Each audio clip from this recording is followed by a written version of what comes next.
नमस्कार, आप देख रहे हैं न्यूज इंडिया। मैं हूं आपके साथ रवीश और गुजरात में सेकंड फेज ऑफ वोटिंग जो है वो स्टार्ट हो गई। नमस्कार, आपके साथ मैं हूं चारुल शर्मा। गुजरात में आज दूसरे चरण का मतदान जो है वो शुरू हो चुका है। आज 14 जिले की 93 सीटों पर वोट डाले जा रहे हैं और 93 सीट पर 833 उम्मीदवार आज अपनी किस्मत आजमा रहे हैं। गुजरात का रण भारतीय जनता पार्टी के लिए बेहद अहम है। 27 साल से कायम दुर्ग में हर राजनीतिक पार्टी भेद करने की कोशिश कर रही है, लेकिन बीजेपी एक बार फिर से सत्ता में काबिज होने और चारों यहाँ पे हम तस्वीरें दिखा रहे हैं। हार्दिक पटेल की बीजेपी प्रत्याशी हैं सेकंड फेज ऑफ इलेक्शन में, उनकी भी किस्मत जो है वो दांव पर लगी हुई है। हार्दिक पटेल को आप यहाँ पे देख सकते हैं, पूजा अर्चना करते हुए नजर आ रहे हैं। वो भी वोट अपना कास्ट करेंगे थोड़ी देर के बाद। आज सबसे बड़ी चीज ये कि प्रधानमंत्री नरेंद्र मोदी अहमदाबाद के रानीप में अपना वोट जो है वहां पे कास्ट करेंगे, वोट डालने पहुंचेंगे प्रधानमंत्री नरेंद्र मोदी। अब से थोड़ी देर के बाद उसकी भी तस्वीरें हम आपको दिखाएंगे। फिलहाल हार्दिक पटेल यहां पर आपको नजर आ रहे हैं पूजा अर्चना करते हुए, भगवान का आशीर्वाद लेते हुए। ये उनके घर की तस्वीरें हैं, यहां से वो निकलेंगे थोड़ी देर के बाद। जो शासन और जो शक्ति और सुशासन जो राज्य में रहा है और गुजरात की अस्मिता और गौरव के लिए भारतीय जनता पार्टी ने जो काम किया है, तो मैं सभी गुजरातियों को अपील करता हूं कि सब साथ मिलकर भारतीय जनता पार्टी की शक्ति को बढ़ाए और भारतीय जनता पार्टी को वोटदान करें।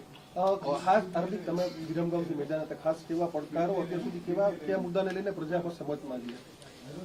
રાજનીતિની અંદર હોય કે સામાજિક જીવનમાં પડકારો જ હોય, પરંતુ છેલ્લા 5 મહિનાથી વિરમગામ વિધાનસભાની અંદર ખૂબ જ ગ્રાઉન્ડ ઉપર કામ કરીને લોકોનો વિશ્વાસ જીતવાનો પ્રયાસ કર્યો છે અને નિશ્ચિત રૂપે વિરમગામ વિધાનસભા 10 વર્ષ પછી ભારતીય જનતા પાર્ટી જીતી રહી છે અને લોકોનો ઉત્સાહ અને ઉમંગ વિસ્તારના વિકાસ માટે ખૂબ જ પ્રયાસ સાથે સરકાર જોડે જે અપેક્ષાઓ છે, સરકાર જોડે જે માગણીઓ છે એ અમારા વિસ્તાર માટેની એ નિશ્ચિત રૂપે 8 તારીખના જ્યારે પરિણામ આવશે એ પછી પૂર્ણ કરીશું અને આખા વિરમગામ માંડલ, દેત્રોજ અને નળકાંઠાની અંદર ગામડે ગામડે ખૂબ ઉત્સાહ હતો। નરેન્દ્રભાઈ મોદી સાહેબ અને ભારતીય જનતા પાર્ટી ઉપર ભરોસો અને વિશ્વાસ હતો, તો નિશ્ચિત રૂપે આજે ખૂબ મોટા પ્રમાણમાં મતદાન પણ થશે અને વિરમગામ વિધાનસભાની સીટ ભારતીય જનતા પાર્ટી જીતશે। હાર્દિક, પહેલા ફેઝમાં જે રીતે મતદાન ખૂબ ઓછું થયું અને ઓછું મતદાન છે તો સત્તાધારી પક્ષને નુકસાન થતું, શું માનો છો?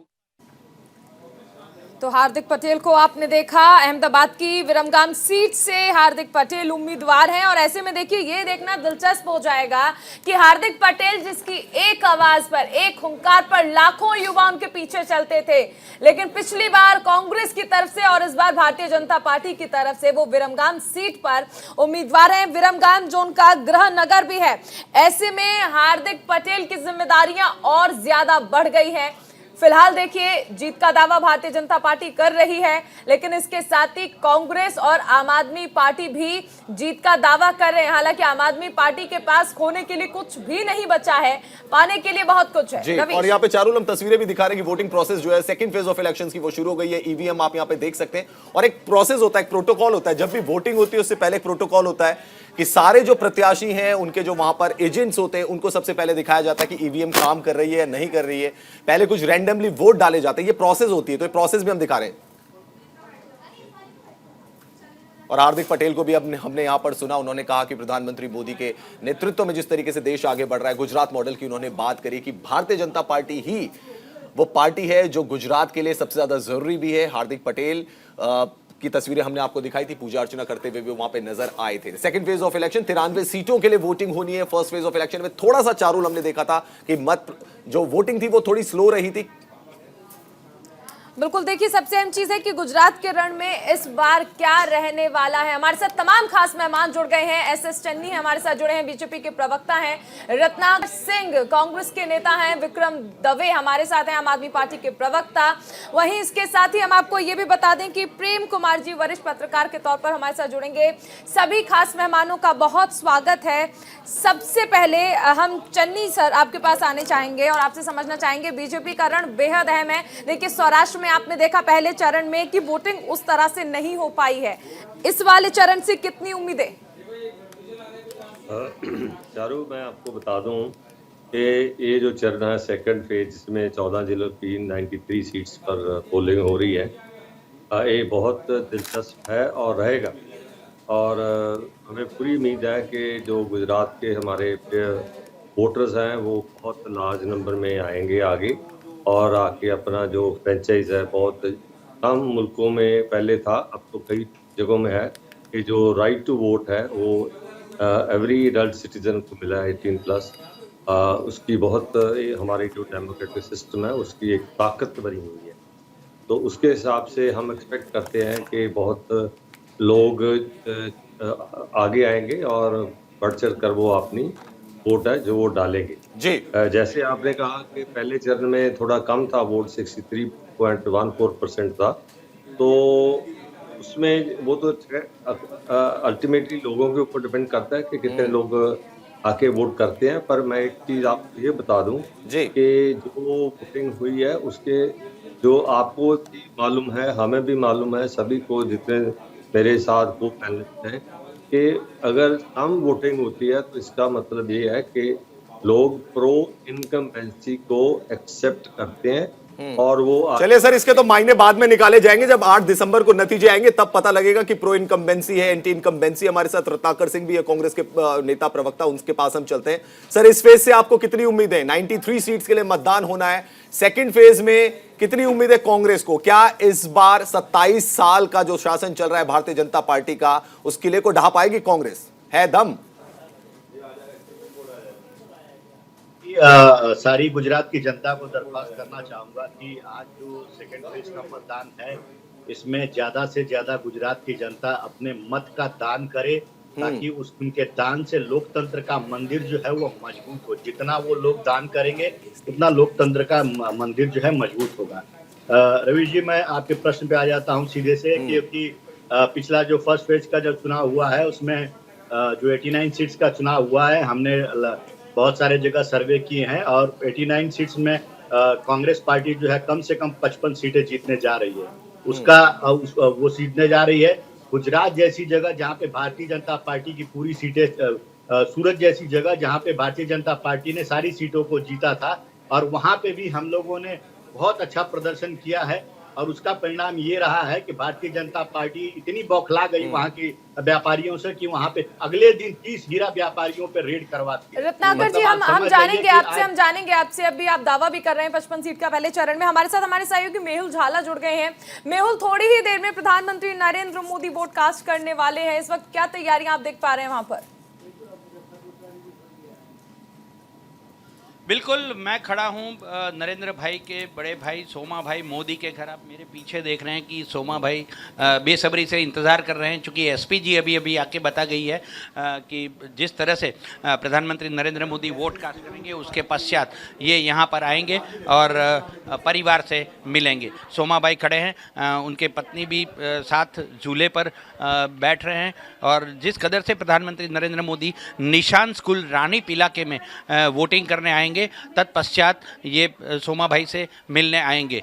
मैं आपको बताऊं कि दूसरे चरण की वोटिंग है, 14 जिले में 93 जो विधानसभा क्षेत्र है उस पर वोटिंग होनी है, और प्रधानमंत्री नरेंद्र मोदी अपने मताधिकार का उपयोग करने आएंगे रानीप इलाके में। हम खड़े हैं सोमा भाई के घर, सोमा भाई को मिलने प्रधानमंत्री आएंगे, तत्पश्चात वो अपने आगे का कार्यक्रम जारी रखेंगे। हमारे साथ कुछ महिलाएं हैं जो इस इलाके में सोमा भाई के घर के सामने रह रही हैं, हम उनसे बात करने की कोशिश करते हैं। आप इंतज़ार कर रहे हैं प्रधानमंत्री नरेंद्र मोदी के आने का? अरे सवारना 6 वागे ना, यहाँ सुबह से 6 बजे से यहाँ खड़े रहे सब लोग उसका मिलने के लिए, दर्शन करने के लिए। आप बताइए, क्या सोमा भाई परिवार से आप हैं? हाँ, हम नेबर ही है, नेबर फैमिली होता है, कब से इंतजार कर रहे हैं। कितने साल के बाद आ रहे हैं प्रधानमंत्री नरेंद्र मोदी? 15 साल से आ रहे हैं, 15 साल के बाद आ रहे हैं। आप वोट करने जाएंगे? हाँ, जाऊंगी ना मैं वोट देने। आप पहली बार वोट दे रही हैं? नहीं, पहली बार नहीं। आप बताइए, प्रधानमंत्री नरेंद्र मोदी आ रहे हैं, हाँ, कैसा इंतजार है? बहुत, हमारे दादा है वो। कितने सालों के बाद देखेंगे आप? करीबन 15 साल, 10 साल से। पहले सीएम हुए थे तब आए थे, अब पीएम है तब आएंगे। बहुत। आप बताइए, प्रधानमंत्री नरेंद्र मोदी आ रहे हैं, किस तरह की तैयारियां हैं आपके इलाके में? हम सुबह 6:30 बजे से इंतज़ार करते हैं। सभी पड़ोसी में बहुत आनंद ही है। हमारे घर आज बड़ा प्रधान आ रहे हैं, बहुत आनंद है। जब सीएम थे तब आए थे, पीएम बने उसके बाद नहीं आए हैं, तो बहुत आनंद है। 8 साल का लंबा इंतजार हो गया प्रधानमंत्री बनने के बाद। मेहुल, इस लोकेलिटी को अगर आप दिखाने की कोशिश करें, क्योंकि प्रधानमंत्री नरेंद्र मोदी थोड़ी देर के बाद यहां पर आएंगे, तो ये जरा एरिया अगर आप दिखाने की कोशिश करें हमें।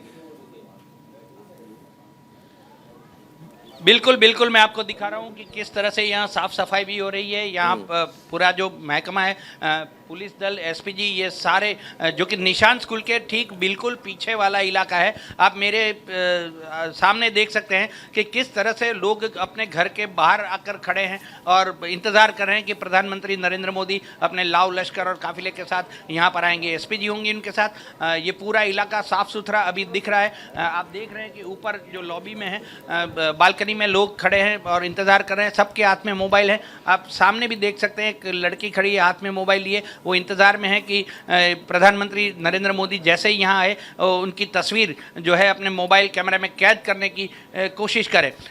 एसपीजी यहाँ पर दिख रही हैं। मेहुल, प्रधानमंत्री पहले अपने भाई के घर जाएंगे, वहां से फिर वोट देने जाएंगे। ये प्रोटोकॉल बना है प्रधानमंत्री नरेंद्र मोदी का, या ये कार्यक्रम बना है प्रधानमंत्री नरेंद्र मोदी का? प्रधानमंत्री नरेंद्र मोदी वोट देने के पश्चात सोमा भाई से मिलने आएंगे। हमारी मौजूदगी में एसपीजी ने आके सोमा भाई से बात की है कि प्रधानमंत्री वोट कास्ट करने के बाद आपको मिलने आ रहे हैं। तो सुबह से ये कार्यक्रम तय होगा, क्योंकि सुबह से साफ सुथरी व्यवस्था की गई है। पुलिस दल यहाँ पर तैनात है पूरे इलाके में। जैसे जैसे लोगों को पता चला है, आप ऊपर भी देख सकते हैं कि सिक्योरिटी के जवान एक घर के ऊपर, छत के ऊपर खड़े हैं। बिल्कुल, आप नजर बनाए रखें। लौटेंगे आपके पास, तमाम खास मेहमान हमारे साथ बने हुए हैं। प्रेम कुमार जी, आपके पास आना चाहेंगे और आपसे समझना चाहेंगे कि देखिए इस बार की जो हम देख रहे हैं स्थिति, ऐसे में कितनी आसान आपको बीजेपी की राह नजर आती है और आम आदमी पार्टी और कांग्रेस का क्या रोल रहने वाला है? कांग्रेस ग्राउंड लेवल पर बहुत कम नजर आई है।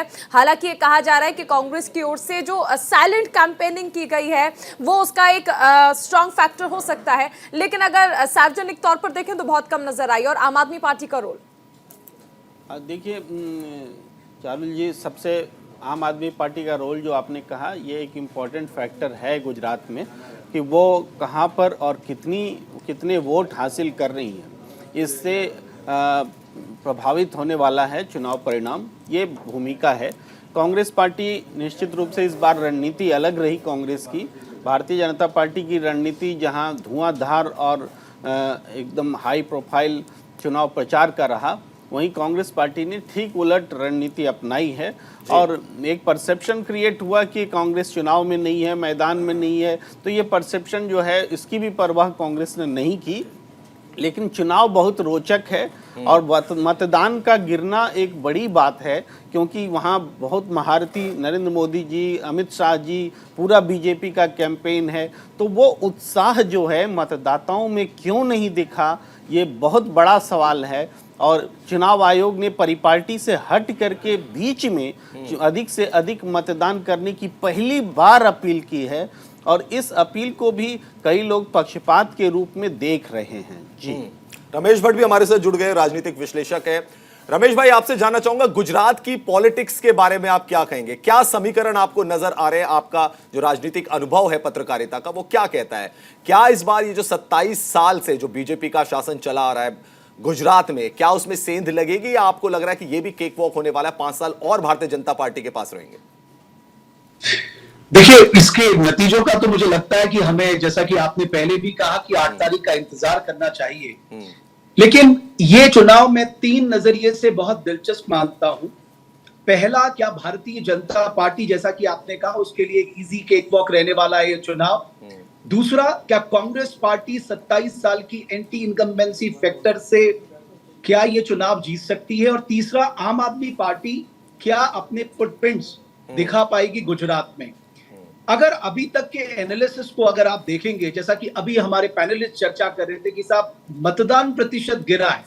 रवीश, आप भी जानते हो कि हम जब भी हमने सबने साथ पत्रकारिता की है कि जब बदलाव की बयार, जिसको परिवर्तन नाम दिया जा रहा था गुजरात को, अगर वो परिवर्तन दिखता तो वो वोट फीसदी में जरूर दिखाई देता। और ये एक जनरल ट्रेंड है और बड़ा लॉजिकल ट्रेंड बोलते हैं, लॉजिकल बात कहते हैं इसे, कि साहब अगर परिवर्तन है तो लोग बढ़ चढ़कर जो इनकम्बेंट गवर्नमेंट है उसके खिलाफ वोट देते हैं, जो अभी नहीं दिखाई दिया, जो फर्स्ट फेज में हमने वोटिंग में देखा। दूसरा, मुझे सबसे ज्यादा जो कहना है वो मैं कांग्रेस पार्टी के लिए कहूंगा कि अगर साहब 27 साल की एंटी इनकम्बेंसी फैक्टर को आप अपने पक्ष में नहीं भुना पा रहे हैं, तो फिर तो साहब आपकी मैनेजमेंट में, आपके संगठन में, आपकी जो रणनीति है उसमें बहुत बड़ी खामी है। क्योंकि ये हमने भी देखा, और जैसा कि मैं लोगों को सुनता रहता था, क्योंकि मेरा हमेशा से रुझान रहा है कि साहब अगर आप लोकतंत्र में चुनावी बैटल नहीं जीत पा रहे हैं तो साहब ये तो आपके कार्यकर्ताओं के लिए हर दिन एक निराशाजनक वाला माहौल रहेगा। आप 77 तक पहुंच गए 2017 में, जिस समय ये माना जा रहा था कि कांग्रेस पार्टी शायद गुजरात में वापस आ जाए। लेकिन रवीश, यहां भी एंटी इनकम्बेंसी फैक्टर है। प्राइस राइट सीएसडीएस की रिपोर्ट में देख रहा था लोकनीति की, उन्होंने कहा साहब 51% लोग मानते हैं कि प्राइस राइज एंड अनएम्प्लॉयमेंट एक फैक्टर है। लेकिन इन सब के बीच में मैं कहूंगा नरेंद्र मोदी आगे खड़े हो जाते हैं। बिल्कुल रमेश भाई, ये बात तो आपने सही कही कि मोदी की जो इमेज है शायद वो भारी पड़ जाती है विपक्षी नेताओं पे, विपक्षी दलों पर, जिसकी वजह से वो जो आंकड़ा है ना उसके पार नहीं जा पाते। हमारे साथ विक्रम दवे भी है, प्रवक्ता है आम आदमी पार्टी के, उनके पास चलते हैं। विक्रम जी, जिस कॉन्फिडेंस के साथ आम आदमी पार्टी एमसीडी में नजर आती है, गुजरात में वो कॉन्फिडेंस नहीं दिखता। नमस्कार सभी दर्शक मित्रों को। आज एक लोकशाही का बहुत बड़ा पर्व है गुजरात के लिए, गुजरातियों के लिए, सेकंड फेज का। और मेरी विनम्रता से अपील है सबको कि मतदान करने जरूर निकले जी। बात करते हैं हमारे कॉन्फिडेंस की। हमारा कॉन्फिडेंस तो भैया स्काई हाई है। इसलिए है कि देखिए, हम ये जानते हैं कि हम कभी सर्वे में तो होते नहीं हैं, और खास करके पहली बार। और एक इतना ज्यादा अंडर करंट है, इतना मजबूत सत्ता के विरुद्ध का अंडर करंट है, और जिसका जिसका प्रणेता है वो पिछले 6 महीने से 8 महीने से आम आदमी पार्टी है, जो बिल्कुल ग्राउंड पे रही है। चाहे हम ड्रग हॉल के खिलाफ कोई प्रदर्शनी करे, या फिर पेपर लीक के खिलाफ हमारे 93 आगेवान जो आगंतुक है वो जेल में गए साबरमती में, वो कहाँ पे भी हो, तो बगैर एक भी विधानसभा के हमने कर दिखाया है कि लोकशाही में विरोध कैसे होता है। तो अगली विधानसभा में हमें बहुत बड़ी जिम्मेदारी मिलने वाली है, ये पक्की बात है। हालांकि ये सर, इस बार जब अरविंद केजरीवाल से पूछा गया कि पंजाब की तरह आप लिख कर देंगे कितनी सीटें आएंगी, तो अरविंद केजरीवाल ने कांग्रेस की सीटें तो बता दी, आम आदमी पार्टी की सीटें नहीं बताई। जी, केजरीवाल जी ने ये जरूर लिख के दिया है कि आम आदमी पार्टी की सरकार बनती है। देखिए, बात ये है कि क्यों लेकिन विक्रम जी, आप तो खुद ही कह रहे हैं कि अगली विधानसभा के चुनाव में बड़ी जिम्मेदारी मिलेगी, यानी यहाँ तो आप भी मान रहे हैं कि पहली बार तो चलिए ठीक है, जैसे रवि आप अक्सर क्रिकेट की बात करते हैं तो पहला मैच खेल के देख लेते हैं, अगली बार में शायद जीत मिल जाए। पहली बार तो आप तजुर्बे के लिए खेल रहे हैं। चारू जी, इसमें क्या हो रहा है कि एक बहुत बड़ा तबका है, क्यों ये वोटिंग परसेंटेज क्यों फर्स्ट फेज में कम हुई, क्योंकि एक बहुत बड़ा तबका है जो भारतीय जनता पार्टी के अलावा किसी को वोट नहीं देता है पिछले कई सालों से। वो इतना नीरस हो चुका है कि वो मतदान करने नहीं निकला है। बिकॉज मैं ग्राउंड पे था, मेरी सीट वडवाण है, वहां पे मैं ग्राउंड पे था, तो वहां पे वो प्योर बीजेपी वाले जो बूथ्स है वहां पे वोटिंग परसेंटेज कम हुई है। और मैं एक काम करती हूँ, हम लौटेंगे विक्रम जी, रत्नाकर सिंह से पूछ लेते हैं। रत्नाकर जी, जिस तरह अभी देखिए विक्रम जी भी बात कर रहे हैं, हमारे जो राजनीतिक विश्लेषक हैं रमेश भट्ट जी, उन्होंने भी जिक्र किया, ऐसा क्यों हो रहा है एक राष्ट्रीय पार्टी जो 27 साल की एंटी इनकम्बेंसी फैक्टर नहीं क्रिएट कर पा रही है, अब भी उतनी मजबूत नहीं नजर आ रही है ग्राउंड पर? देखिए पारुल जी, मैं ये कहना चाहूंगा कि कहीं न कहीं जो एक दुष्प्रचार किया जा रहा है कि कहीं पे कांग्रेस पार्टी नहीं दिख रही है, प्रचार नहीं कर रही है, तो मैं बता देना चाहता हूं कि कांग्रेस पार्टी जो है वो घर घर में है, घर घर जाकर प्रचार कर रही है, चुनाव प्रचार कर रही है। घर घर में है या घर में ही है? हाँ, नहीं, घर घर जाकर चुनाव प्रचार कर रही है। और भारतीय जनता पार्टी रोड पे आ गई है। रोड पे आ गई है मतलब सिर्फ रोड शो तक सीमित रह गई है। और आम आदमी पार्टी है वो उनका प्रचार प्रसार सिर्फ सोशल मीडिया तक ही दिख रहा है।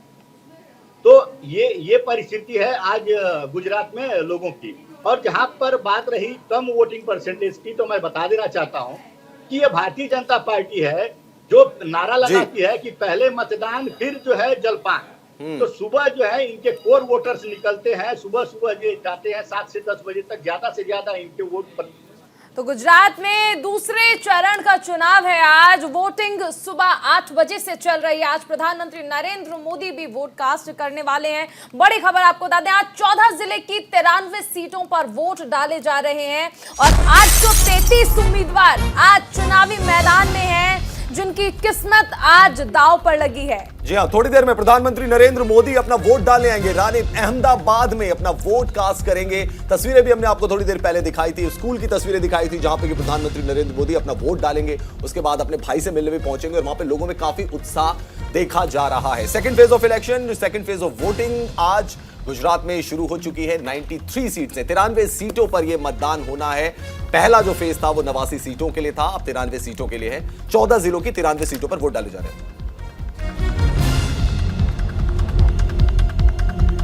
रत्नाकर जी, आपके पास से आपसे चर्चा चल रही थी। सबसे पहले आपसे ये समझना चाहेंगे कि देखिए, जब बात होती है प्रचार की तो आप लोग कहते हैं हम पूरी तरह से एक्टिव रहे, और आपने तो ये भी कहा कि कांग्रेस घर घर तक पहुंची है, हालांकि बीजेपी रोड शो में यकीन करती है। अगर आपको लगता है कि कांग्रेस ने इतना काम किया है तो आपके अध्यक्ष को क्यों प्रधानमंत्री नरेंद्र मोदी के लिए विवादित टिप्पणी की जरूरत पड़ जाती है? औकात जैसे शब्द देखने को मिलते हैं, कभी कुछ ऐसे शब्दों का इस्तेमाल क्यों करना पड़ता है? आप तो सावरकर का जिक्र तक हो जाता है, हिंदुत्व के एजेंडे पर घेरने की कोशिश होती है।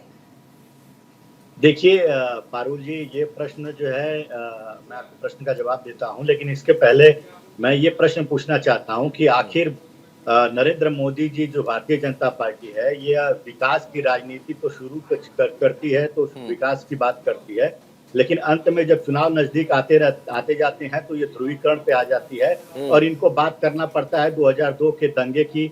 इनको बात करना पड़ता है कि कांग्रेस जो है आतंकी प्रेमी है, इनको बात करना पड़ता है। और कांग्रेस उससे भी पहले चली जाती है। अगर आप कह रहे हैं भारतीय जनता पार्टी जिक्र कर रही है गोधरा का, आप दंगों का जिक्र कर रही है, तो आप तो सावरकर तक पहुंच गए, आप तो उससे भी पीछे पहुंच गए। मुद्दों की बात करते हैं तो देखिए पारुल जी, प्रधानमंत्री जी ये वही है जो कहते हैं कि मुझे 2-2 किलो रोज गालियां पड़ती हैं, लेकिन जब यही प्रधानमंत्री जी भाषण जब शुरुआत करते हैं तो 4-4 कुंतल जो है बुराइयां करते हैं कांग्रेस पार्टी की। अपनी अच्छाइयों की बखान करे, अपने विकास। चलिए चन्नी जी से इसका जवाब ले लेते हैं।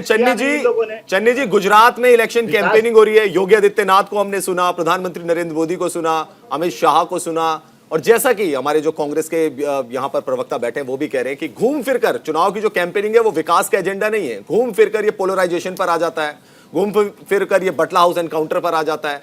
तो ये पोलराइजेशन की पॉलिटिक्स से ही गुजरात को आगे बढ़ाना है आपको। गुजरात का मॉडल जो असली था, जिस पर सीएम नरेंद्र मोदी, पीएम नरेंद्र मोदी बने, वो चुनाव प्रचार में कहां गायब हो जाता है?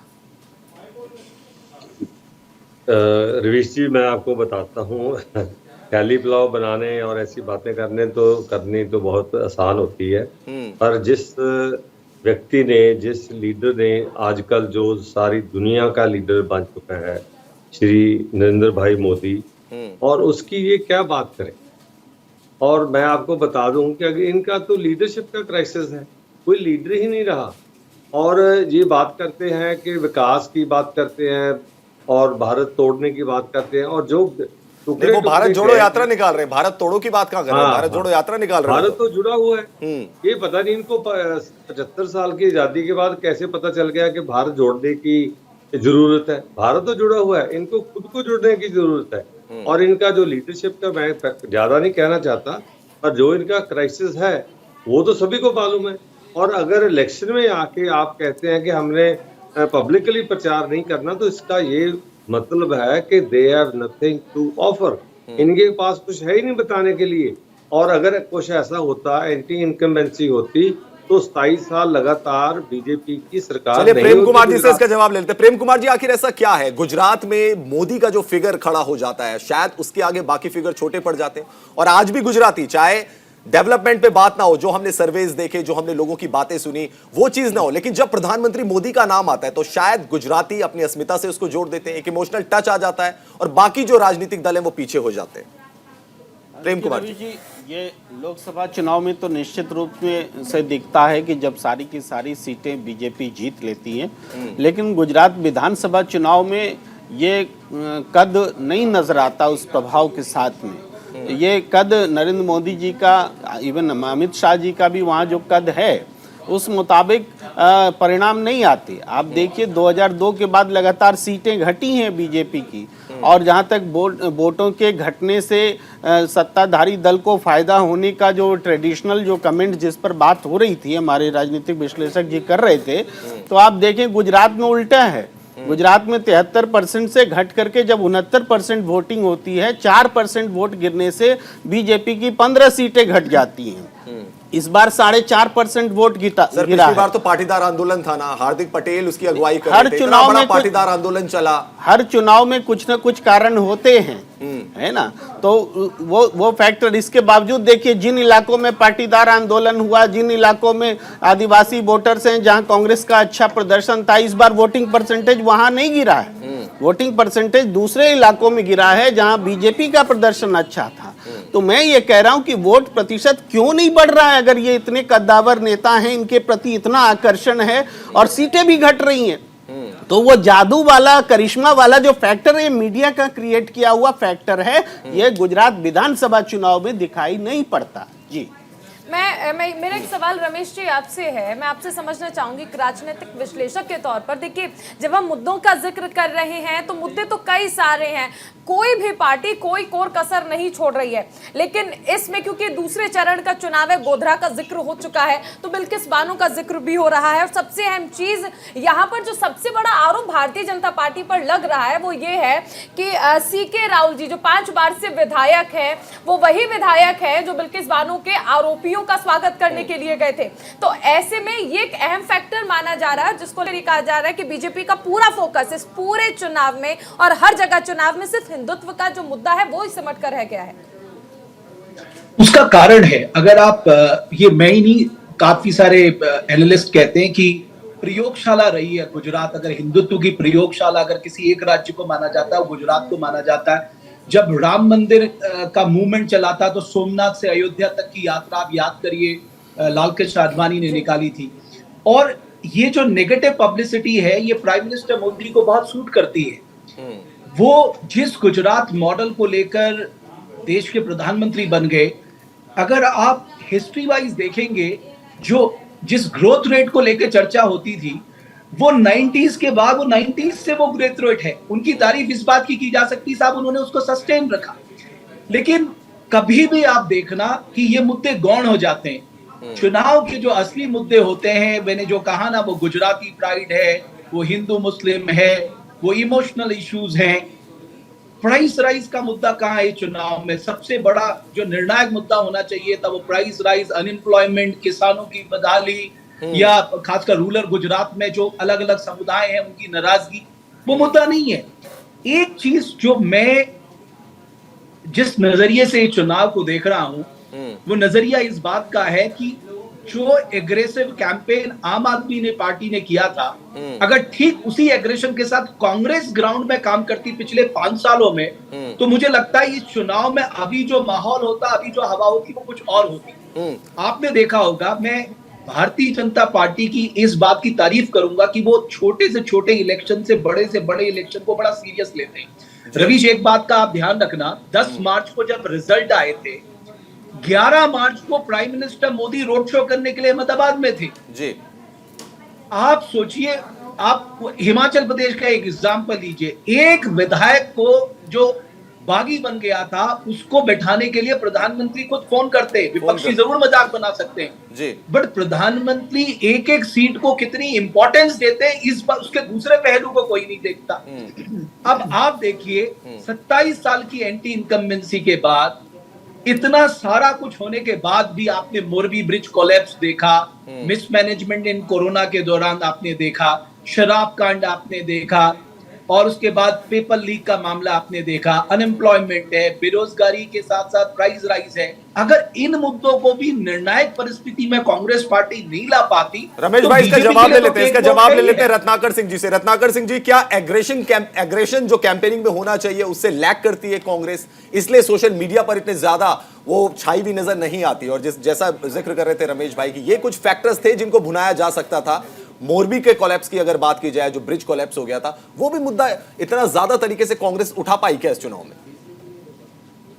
देखिए, भारतीय जनता पार्टी निश्चित रूप से प्रचार प्रसार की पार्टी है और यह जो है अपने मूल जो जिम्मेदारी है, जो जनता के प्रति जवाबदेही है, उस जवाबदेही से मुंह मोड़ते हुए प्रचार प्रसार में लगी रहती है और 24/7 कहीं न कहीं ये चुनावी मोड में रहती है। लेकिन कांग्रेस पार्टी जो है वो जनता के मुद्दों की लड़ाई लड़ती है और जनता के बीच में जाकर लड़ती है। भले उसको सोशल मीडिया पे या मीडिया में नहीं दिखाया जाता हो या कम दिखाया जाओ, लेकिन कहीं न कहीं हमारी उपस्थिति हर जगह रही है जी। और ये कहने को है सिर्फ कि कांग्रेस पार्टी, और ये दुष्प्रचार है कि कांग्रेस पार्टी दिख नहीं रही है, लेकिन हकीकत में अगर आप जाके देखेंगे तो हमारे कार्यकर्ता घरों घरों तक पहुंचे हैं, ये है। और दूसरी बात ये है कि जब भी गुजरात में इस तरह के मामले हुए हैं, हमने मामले को पूरी संजीदगी से उठाया है। चाहे मोरबी का मामला हो जिसमें 135 लोगों की डूबने से मौत हो गई, चाहे वो शराबबंदी का मामला हो जिसमें 75 लोग जो है ड्राई स्टेट में मर जाते हैं, चाहे वह ड्रग्स का मामला हो, चाहे मुंद्रा पोर्ट हो या कांडला पोर्ट हो, वो हजारों करोड़ के ड्रग्स मिलते हैं। तो वो सारे मामलों को हमने चलिए रत्नाकर जी वोटर्स क्या कह रहे हैं वो भी हम सुनवाएंगे। एक कमेंट में विक्रम दवे जी से ले लेता हूं, आम आदमी पार्टी के प्रवक्ता, बहुत देर से उन्होंने फिंगर रेज की हुई है। विक्रम जी, जैसा कि यहाँ पे पोलराइजेशन की बात हो रही थी, हिंदुत्व की बात हो रही थी, सॉफ्ट हिंदुत्व तो आपने भी दिखाया ना गुजरात इलेक्शंस में, नोट लेकर आप आ गए, तस्वीरें लेकर आप आ गए, और भी ऐसे बयान आए आम आदमी पार्टी की तरफ से कि वो भी पूरी कोशिश कर रहे थे कि जो हिंदू वोट बैंक है, जो कि मेजोरिटी में है, उसको अपनी तरफ करने की कोशिश की जाए। गुजरात की प्रजा को और मुझे भी आज के डिबेट या इसके पहले के डिबेट में एक चीज बड़ी क्लियर है कि कांग्रेस है वो बीजेपी को गालियां देती है, बीजेपी कांग्रेस को गालियां देती है और गुजरात की प्रजा देखती है। ये बिल्कुल इस बार एक बहुत बड़ा चेंज आ रहा है। इस बार क्या चेंज आ रहा है? सर नोट पे फोटो लगाने से चेंज आ जाएगा? सर नोट पे फोटो लगाने से चेंज आ जाएगा? सुनिए बात सुनिए। 18 से 35 साल वाले 1995 से 2021 तक उनकी first choice Bharatiya Janata party थी। इस बार फर्स्ट टाइम 2022 में उनकी फर्स्ट चॉइस है वो आम आदमी पार्टी है। ये कैसे पता लगाया सर आपने? अमित शाह जी भारत के रोकेंगे विक्रम जी। प्रधानमंत्री नरेंद्र मोदी ने देखिए ट्वीट किया है, सभी से वोट अपील भी की है। प्रधानमंत्री नरेंद्र मोदी का ट्वीट हमने आपको दिखाया और ये दिल्ली के मुख्यमंत्री अरविंद केजरीवाल की ओर से भी ट्वीट किया गया है। दूसरे चरण में आज गुजरात की 93 सीटों पर मतदान है। सभी मतदाताओं से अपील की है कि गुजरात की नई उम्मीदों और आकांक्षाओं का ये चुनाव है जिसमें घर से बाहर निकले और वोट दें। देखिए हर कोई अपील कर रहा है वोट की। और रवीश बात कर रहे थे विक्रम जी से। विक्रम जी तमाम सवाल आपके ऊपर भी उठते हैं। देखिए आप लोगों की इस बात में कोई दो राय नहीं है रवीश की आम आदमी पार्टी ने मुद्दे बदले हैं चुनाव में। आप लोगों ने बात की है स्कूलों की, आपने बात की है अस्पताल की, आपने बात की है आम जनता की सुविधाओं की। लेकिन अगर आम आदमी पार्टी ने वोटिंग पैटर्न जो है, चुनाव का पैटर्न जो है, अगर वो बदल दिया है मुद्दे बदलकर, उसके बावजूद हम देखते हैं कि गोपाल इटालिया प्रधानमंत्री नरेंद्र मोदी की माता जी को लेकर क्या कुछ बोल देते हैं, हिंदुओं की भावनाओं को आहत कर देते हैं। एक तरफ आप हिंदुत्व कार्ड खेलते हैं तो दूसरी तरफ आप ही के नेता हैं जो इस तरह की बातें बोलते हैं कि सत्संग में नहीं जाना चाहिए। ये कैसी है, मतलब एक उस पर एक राह पर क्यों नहीं चल पा रहे हैं आप? देखिए ये सब विरोधाभास जो है, अब आप 8 साल पहले एक 35 साल की उम्र के आदमी की 8 साल पहले की वीडियो निकालेंगे तो कोई भी चीज आ सकती है। ये भारतीय जनता पार्टी की सोशल मीडिया की खासियत है। लेकिन विरोधाभास ये है कि कांग्रेस 300 यूनिट बिजली देने की तैयारी दिखाई है, लेकिन व्यक्ति तो यही थे ना, व्यक्ति तो यही थे ना। ऐसा तो नहीं कि 35 साल पहले उनके किसी दोस्त का वीडियो लाकर दिखा दिया गया। हम तो मुद्दों की राजनीति करते हैं, हम व्यक्ति की राजनीति नहीं करते, ये सबसे पहली बात है। और लोकतंत्र में मुद्दों की राजनीति होनी चाहिए। विरोधाभास ये है कि कांग्रेस तो छत्तीसगढ़ और राजस्थान में विक्रम जी मुद्दे उठाइए लेकिन किसी को अपमानित करना तो ठीक नहीं है ना। बिल्कुल नहीं होना चाहिए। अपमानित करने का तो कोई मतलब ही नहीं है। हमें अपनी बात करनी है, तो मुझे ये बात करनी है, हम मुद्दों की बात करेंगे। तो विरोधाभास ये है, कांग्रेस का विरोधाभास कि छत्तीसगढ़ और राजस्थान में 300 यूनिट नहीं दे रहे लेकिन गुजरात में देना चाहते हैं। भाजपा का विरोधाभास ये है कि हिमाचल में 125 यूनिट देते हैं, बंगाल में 200 यूनिट का कमिटमेंट देते हैं, लेकिन गुजरात में वो रेवड़ी हो जाता है। तो लोग ये समझ चुके हैं कि अब हम हम ये पोलराइजेशन की राजनीति या तुष्टिकरण की राजनीति को छोड़ के एक्चुअल डेवलपमेंट करेंगे तो मुझे बहुत गौरव है कि हमारे होम मिनिस्टर को भी एक संडे को आना पड़ा और 6 स्कूलों का इनॉग्रेशन पिछले महीने ही करना पड़ा। जबकि और ये परिस्थिति में हमको ये समझना पड़ेगा कि बीजेपी से बहुत सारे नाराज वोटर जो प्योर बीजेपी के हैं वो वोटिंग करने फर्स्ट फेज में नहीं निकले, और जो कांग्रेस से डिसल्यूजन्ड है और जिनको बीजेपी रास नहीं आ रही थी उनको एक चॉइस मिली है। इतने सालों से बीजेपी रास नहीं आ रही थी। चलिए विक्रम जी, कुछ मतदाता भी जो पहुंचे जिन्होंने वोट अपना कास्ट किया है वो भी अपनी ओपिनियन शेयर करें, तो वो हम सबसे पहले दिखा देते हैं कि जिन्होंने वोट डाला है वो क्या कुछ कह रहे हैं। यामिनी जैन। वोटिंग हो रहा है, आपने भी अपना वोट दिया है, किस मुद्दे को ध्यान में रखकर आपने वोटिंग की है, आज क्या मान रहे हैं इस गुजरात चुनाव? जी मेरा मानना है जी, ये लोकशाही का महापर्व है, तो एक तो अपना अधिकार जो बहुत सारे लोगों को नहीं मिलता है पूरी दुनिया में और हमको मिल रहा है, तो एक्सरसाइज तो करना ही चाहिए।